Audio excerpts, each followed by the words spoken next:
বিয়ের কথা বারবার ঠিক হচ্ছে আর ভেঙে যাচ্ছে, তাহলে এই টোটকাটি করুন।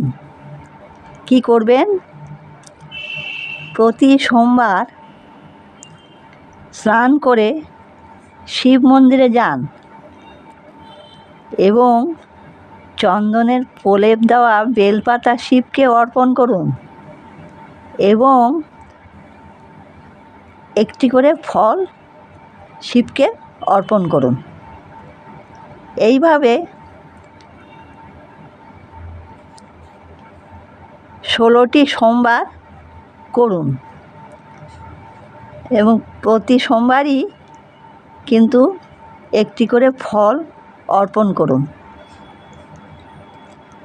এর ফলে কী হবে?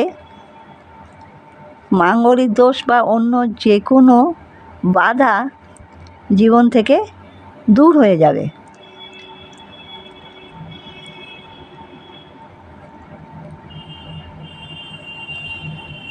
এই টোটকাটি যদি ভালো লাগে তাহলে পাশে থাকার অনুরোধ রইল।